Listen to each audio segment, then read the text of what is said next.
Fala pessoal, sejam bem-vindos!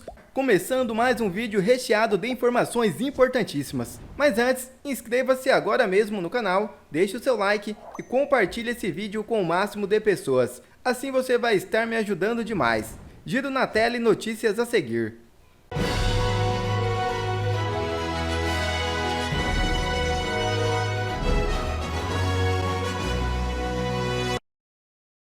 Nova declaração de Mauro Cid pode causar reviravolta envolvendo Bolsonaro. É isso mesmo.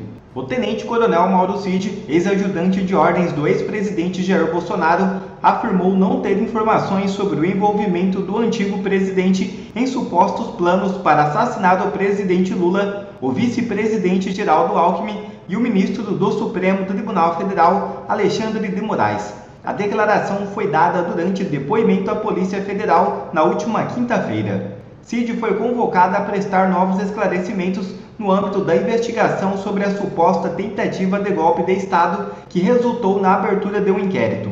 Nesse processo, tanto Cid quanto Bolsonaro estão entre os 37 indiciados pela PF. E o general Braga Neto também nega envolvimento em suposto plano de matar Lula. Defesa diz que o militar não coordenou e não aprovou o plano qualquer. A defesa do general Walter Braga Neto, ex-ministro da Casa Civil e da Defesa do governo Jair Bolsonaro, afirmou em comunicado nesta sexta-feira 6 que ele não tomou conhecimento de documento que tratou de suposto golpe e muito menos de planejamento de assassinato de alguém. O militar foi indiciado pela Polícia Federal no inquérito em curso no Supremo Tribunal Federal que apura uma suposta tentativa de golpe ocorrida entre outubro de 2022 e janeiro de 2023, que previa, entre outras medidas, o assassinato de Lula, Geraldo Alckmin e do ministro Alexandre de Moraes. Os advogados de Braga Neto afirmaram que o cliente não coordenou e não aprovou o plano qualquer e nem forneceu recursos. A PF atribui ao general os crimes de abolição violenta do Estado Democrático de Direito, golpe de Estado e organização criminosa. Somadas, as penas máximas previstas para esses delitos chegam a 28 anos de prisão. Até a Globo já admite que Bolsonaro sofre perseguição. Deltan Dallagnol cita 5 motivos que Moraes deveria se afastar do inquérito do golpe. E ainda Gustavo Gayer solta uma bomba que irá decretar o fim do governo Lula. Veja o vídeo. Parece que a tal bomba atômica que o STF, Alexandre de Moraes, ia soltar contra Bolsonaro e o seu grupo mais próximo flopou completamente, né? Ninguém acredita. Eu saio por aí perguntando para as pessoas, não pessoas da minha bolha, pessoas comuns nas ruas e nas viagens que eu faço pelo Brasil, e a resposta de todas é a mesma coisa. Não dá para acreditar nesse papo de tentativa de golpe. Não colou. Foi um total e mais completo fiasco, igual as manifestações do PT. O fiasco foi tão grande que agora a Polícia Federal já até vazou mais uma outra informação bombástica, né? Que é da reforma da casa do Bolsonaro, que custou R$900 mil, sem contrato, e de uma casa que vale 95, mas é uma casa que ele comprou em 1900 e bolinha, e aí o valor não é atualizado, mas assim, ele já apareceu nas redes sociais, já mostrou os documentos completamente, todos, né? Mostrando que é mais uma narrativa. Eu acho que foi um tiro que saiu pela culatra, porque quando a Polícia Federal vaza uma coisa tão esdrúxula quanto essa da reforma na casa dele, é realmente um momento ali que você percebe um desespero completo desse pessoal. Essa galera aí, o Andrei, o Shor, parece que eles estão com a faca no pescoço do Moraes. Olha, ou vocês me arrumam alguma coisa para prender o Bolsonaro, ou vocês vão ser demitidos. E é a única explicação para eles apresentarem relatórios tão absurdos quanto eles estão apresentando, indiciamentos tão sem pé nem cabeça. A coisa tá tão louca que até comentaristas da Rede Globo agora já estão falando contra e mostrando que realmente há uma perseguição. Esse vídeo aqui, ó, cadê? Esse aqui, ó, vale a pena assistir. O Supremo age politicamente e deixa as razões jurídicas de lado.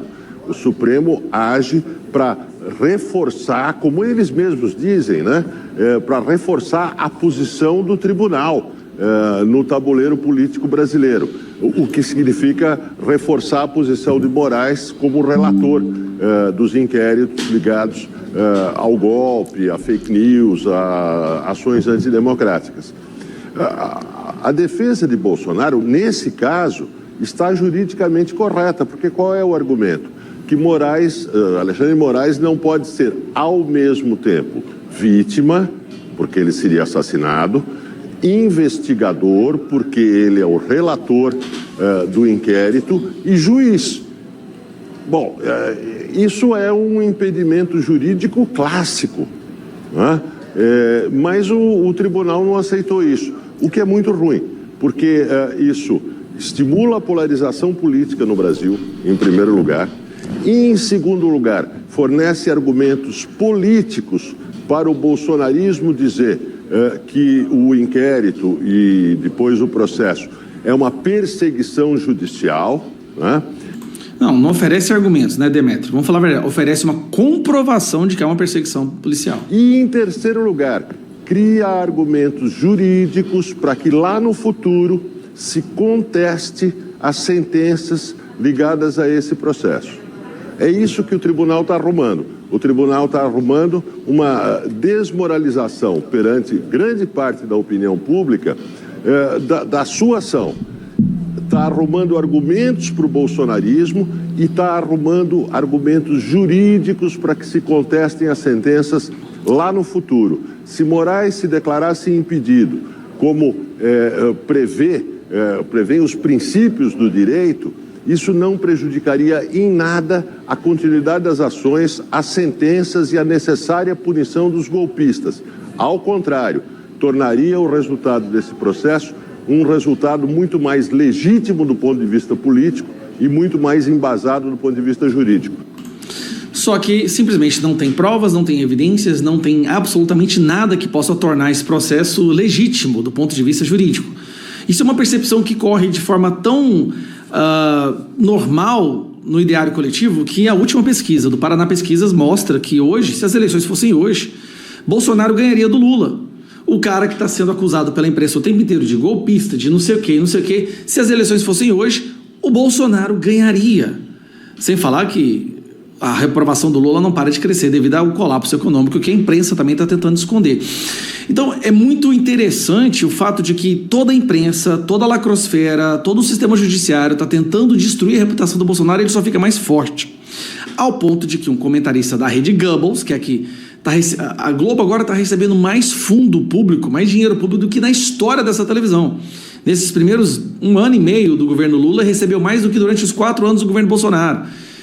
Estão sendo, esse vídeo é aquela escritório de militância mesmo, né? E mesmo assim, é impossível de negar, ao ponto de que um comentarista que odeia o Bolsonaro, todo mundo sabe disso, o Demetrio odeia bolsonarismo, Bolsonaro, direita, chega ao ponto de falar, olha, o STF ultrapassou os limites, está deixando na cara que é uma perseguição, o que invalida qualquer decisão que possa ser tomada contra ele. E aí, vamos lá, dia 20 de janeiro, Donald Trump, Elon Musk toma posse. Daí esse pessoal vai entender a briga que eles compraram. Não é porque os Estados Unidos quer defender a direita ou o Bolsonaro. É porque os Estados Unidos, um país que agora está voltando a ser democrático, voltando a ser livre novamente, não vai aceitar ou vai tentar impedir que os países do continente americano também viram uma ditadura, porque toda ditadura vai se juntar contra os Estados Unidos. E quem está mais ajudando o Brasil a se tornar uma ditadura é justamente ministros da Suprema Corte que deveriam resguardar direitos fundamentais que estão na Constituição. É uma loucura. A gente está vivendo um tempo muito, muito louco, cara. Eu fico pensando como é que a gente vai explicar isso para os nossos netos daqui 15, 20 anos, né, quando a gente já tiver resgatado o nosso país. Entenda agora quais são as 5 razões da defesa do Bolsonaro para afastar o Alexandre de Moraes do inquérito do golpe e que contrariam as razões que agora apresentou a PGR para manter. Gente, os ministros do STF eles vão começar a julgar hoje, no plenário virtual da Corte, um pedido do ex-presidente Jair Bolsonaro para afastar do caso o Alexandre de Moraes, daquele caso, aquele inquérito sobre a suposta trama golpista. Esse pedido ele não é nada mais, nada menos do que aquilo que a gente chama em direito de arguição de impedimento, que é uma espécie de processo que tem como objetivo afastar um juiz ou membro do Ministério Público de um caso, quando aquele agente público, juiz, membro do Ministério Público, não pode, por proibição legal, atuar naquele processo. É uma arguição, é um pedido de impedimento, que nem quando o juiz lá marca impedimento. Essa jogada não é legal, não pode esse juiz, esse membro do Ministério Público atuar nesse caso. Fica aqui comigo que eu vou te apresentar agora quais são as 5 razões que a defesa do Bolsonaro apresentou para que Moraes seja declarado impedido e no final eu vou te dizer qual que é o meu palpite sobre o que vai acontecer de fato. Bora lá então para as razões. Razão número 1. Moraes é vítima e julgador. A primeira justificativa para o impedimento do Moraes é clara, gente, é claríssima. Um juiz está impedido de atuar num caso quando ele, o seu cônjuge, os seus parentes forem parte no processo ou tiverem um interesse direto naquela causa. E é claro que tem aí.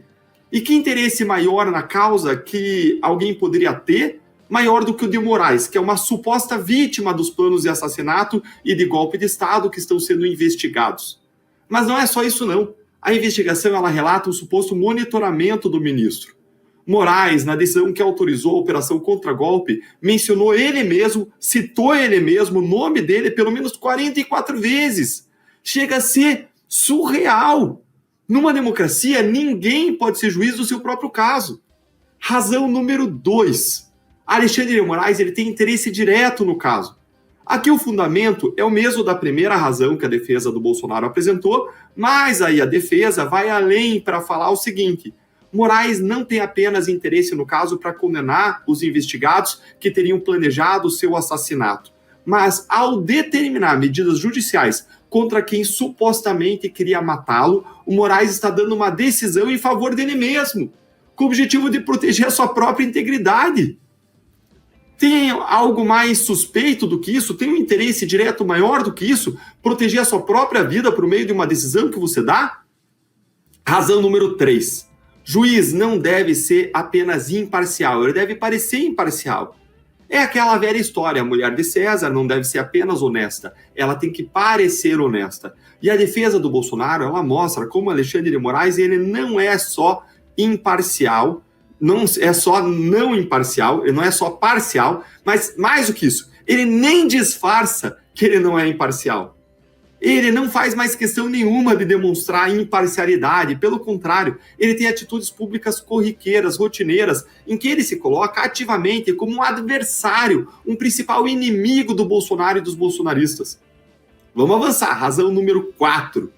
O Brasil precisa obedecer a normas internacionais sobre imparcialidade de juízes. Aqui a defesa do Bolsonaro, ela relembra que o Brasil se comprometeu com normas como a Convenção Interamericana de Direitos Humanos e o Pacto Internacional sobre Direitos Civis e Políticos, que foram incorporados à legislação brasileira e que reconhece o direito ao julgamento justo perante um tribunal competente, independente e imparcial. E que esse julgamento aconteça aí dentro de um tempo razoável.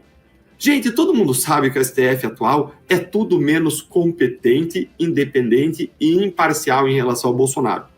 Todo dia, praticamente, tem uma nova notícia de ministros dizendo que Bolsonaro já está condenado. E alguns ministros, como Gilmar Mendes, nem escondem o rosto e antecipa publicamente em entrevistas a condenação do Bolsonaro.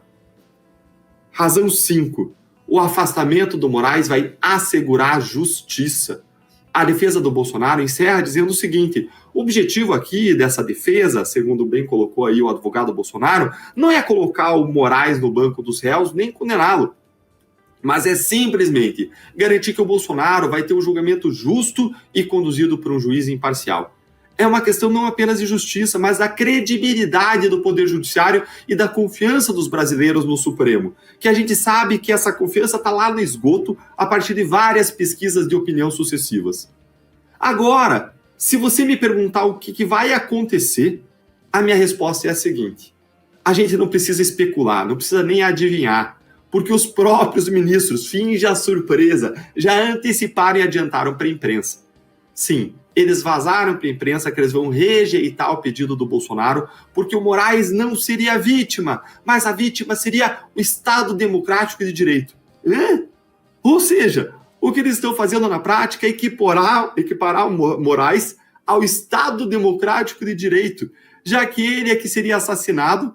Mas esse argumento, gente, é simplesmente insano, é surreal, porque a democracia não acaba com a morte de um agente público. A característica mais comum de agentes públicos em uma democracia é a sua substitutibilidade, é a possibilidade de serem substituídos, é a sucessão, sai um e entra outro. Assim, a eliminação de Moraes, por mais grave que fosse, como um homicídio, não ia acabar com a democracia no Brasil.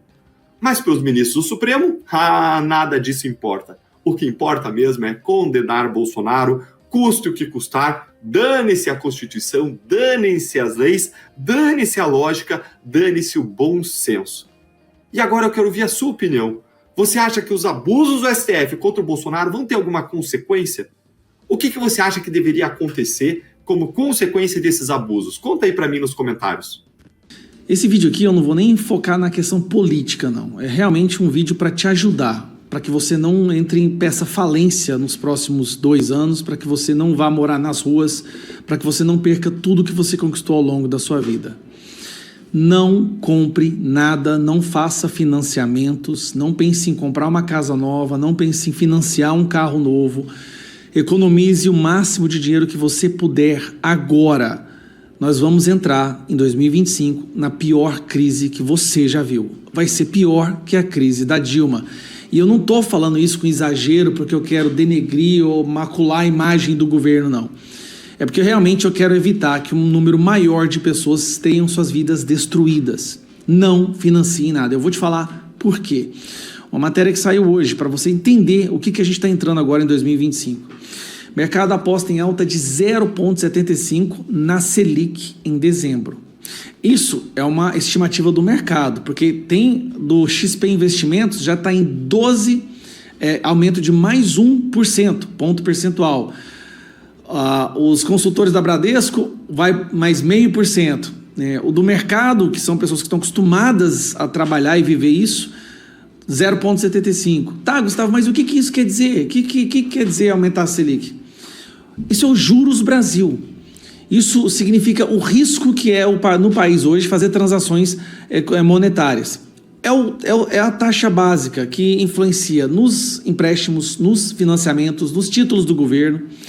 Resumindo, tudo vai ficar mais caro. E por que eles aumentam isso? Porque eles querem tentar controlar a inflação. O objetivo é tentar controlar a inflação. Só que olha isso aqui. Mercado aumenta previsões para juros, inflação e dólar em 2025, após a apresentação do pacote fiscal, que é o pacote fiscal que o Haddad apresentou. O que o mercado entendeu? Olha, o governo viu, a sirene está tocando no maior volume, nós vamos entrar, o gasto está muito acima do que a arrecadação, o governo precisa apresentar uma ação imediata. O governo apresentou é como se fosse colocar um band-aid num tiro à bala.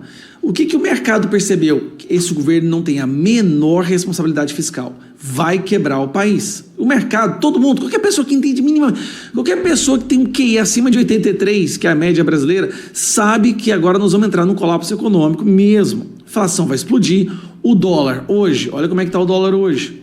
Está aqui, ó, 6,9. Em um mês, o dólar saiu de 5,69, como você está vendo, para 6,9. Isso aqui são 40 centavos em um mês. E a tendência é continuar subindo. Repare que não é uma daquelas oscilações de volatilidade de rápida, né, que sobe e desce. É uma subida constante, muito maior que a pandemia. Olha a pandemia, tá vendo esse trecho aqui? Isso aqui foi pandemia, tá? Olha onde nós já estamos, gente. Beleza, aí vamos lá. Fuga de capital estrangeiro na Bolsa é a maior em 8 anos. Isso aqui, gente, o Brasil é um país emergente. Se a gente não tem investimento internacional, se a gente não tem investimento de fora, a gente não consegue crescer a nossa indústria, crescer o nosso agro, aumentar riqueza, gerar emprego. A gente precisa de investimentos de fora. Se não tem investimento de fora, o Brasil entra em um estado de estagnação. Aí tem o governo gastando mais do que arrecada, criando cada vez mais impostos e mais tributos. Agora mesmo, a Shein emitiu uma nota oficial falando que a gente vai poder pagar até 113% do valor do item comprado. E continua, olha só. Estrangeiros retiram 28,6 bilhões da B3 em 2024. Isso aqui foi em setembro. De lá para cá está só piorando. Então, qual é o objetivo aqui? Nós vamos sim entrar, talvez, uma crise necessária para o Brasil aprender. Mas, infelizmente, a vida de muitas pessoas vai ser destruída. Muitas pessoas.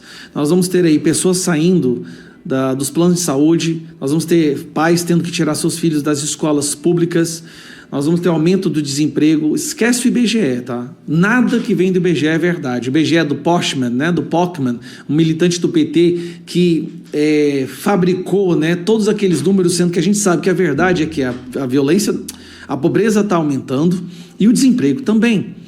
Então não caia nessas mentiras. O Brasil está indo de mal a pior. E eu acho até que demorou muito. A minha leitura lá atrás, no início do governo Lula, que o colapso viria na metade desse ano. Errei por 6 meses. Vai ser agora em 2025. Em 2025 vai ser o... Não é pessimismo. Se prepare. Não compre nada. Economize seu dinheiro. O seu custo de vida vai aumentar exorbitantemente.